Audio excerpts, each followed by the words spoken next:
Assalamualaikum warahmatullahi wabarakatuh. Apa kabar nih adik-adik seluruh Sulawesi Selatan? Tentunya selalu dalam keadaan sehat dan bersemangat. Tidak lupa juga kepada Bapak dan Ibu Guru Pendamping, saya doakan semoga selalu sehat.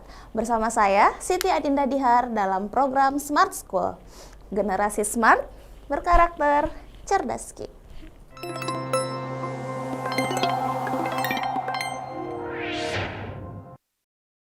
Kita masuk ke inti kalimat. Inti dari kalimat 5 adalah, harusnya adik-adik masih ingat dong ya, gimana sih caranya mencari inti kalimat? Inti kalimat itu dia terdiri dari 3 pola, tergantung kalimatnya pakai yang mana. Ada yang pola pertama hanya subjek dan predikat saja, ada yang pola kedua subjek, predikat, dan objek. Kalau kalimatnya itu pakai objek. Kemudian subjek, predikat, dan pelengkap ketika kalimatnya itu memakai pelengkap.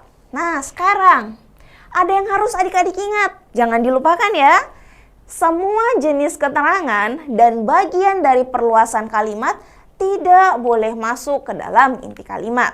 Oke, kita sudah pernah belajar ya tentang jenis-jenis keterangan. Harusnya adik-adik masih ingat.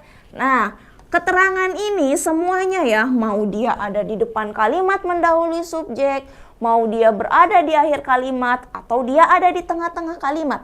Pokoknya ketika adik-adik sudah menyatakan ini adalah keterangan, dia tidak boleh masuk ke dalam inti kalimat. Nah, kemudian perluasan kalimat juga tidak boleh. Bagaimana caranya kita tahu kalau sebuah kalimat itu pakai perluasan? Adik-adik tinggal melihat di dalam teksnya. Apakah dia pakai kata yang sama preposisi? Masih ingat dong apa itu preposisi? Dia itu di, apalagi ya? Ke, dari, kemudian kata pada, lalu kata dalam, sama antara. Ya, nah antara ya, bukan antar, itu lain lagi. Nah, gimana cara menentukannya? Misal adik-adik sudah menentukan sebuah kalimat itu subjek. Nah, terus di belakangnya ada kata yang. Kalau begitu, semua kata di belakang kata yang sebelum masuk ke dalam predikat akan menjadi subjek ya. Begitu pula kalau dia di objek, kalau dia sebelum masuk ke keterangan ya. Nah, sebenarnya bisa juga kok ada di keterangan. Cuma kan kalau misalnya kata yang ada di keterangan juga kita tidak memperhatikan. Toh dia tidak boleh masuk ke dalam inti kalimat. Sama kok dengan preposisi, penggunaannya dengan kata yang. Apakah dalam suatu kalimat bisa ada preposisi dan kata yang secara bersamaan? Bisa saja. Nah, sekarang kita sudah tahu ya bagaimana cara menentukan inti kalimat. Oke, kita lihat inti dari kalimat 5.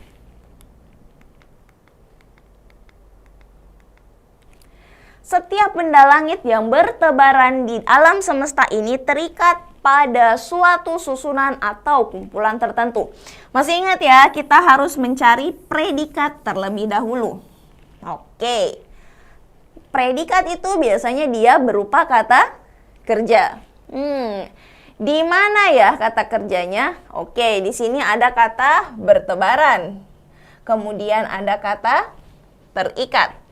Nah, waduh, yang mana nih yang bisa jadi predikat?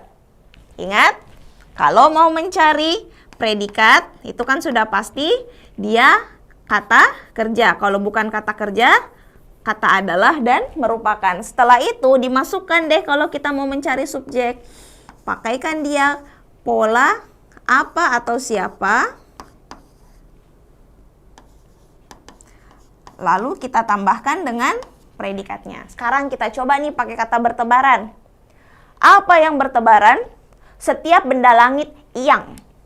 Yang apa? Artinya kata bertebaran tidak bisa menjadi predikat. Sekarang kalau kita pakai kata terikat. Apa yang terikat? Setiap benda langit yang bertebaran di alam semesta ini. Oke, berarti predikatnya ada di kata terikat. Oke. Nah, artinya dari kata setiap sampai kata ini adalah subjek. ada kata yang, ya, artinya, oh, ada lagi kata di.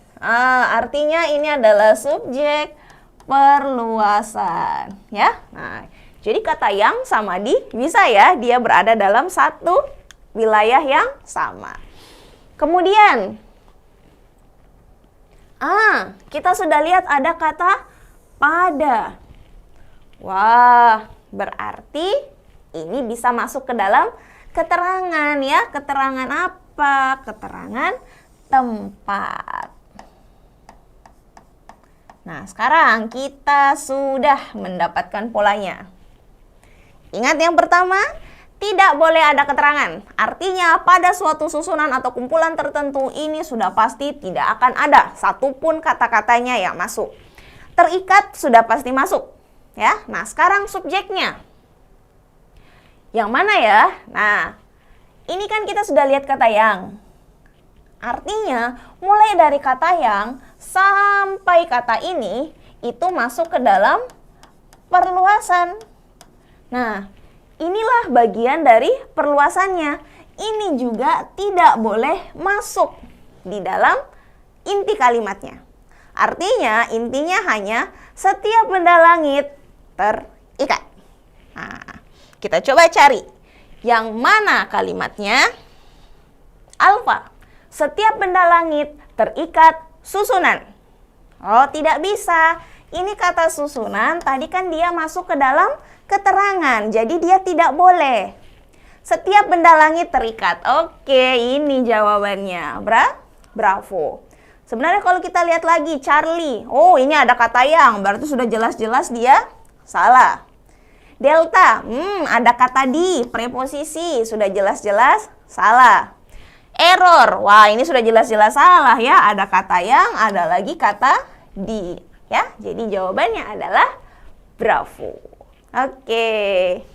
Kita lihat soal yang selanjutnya.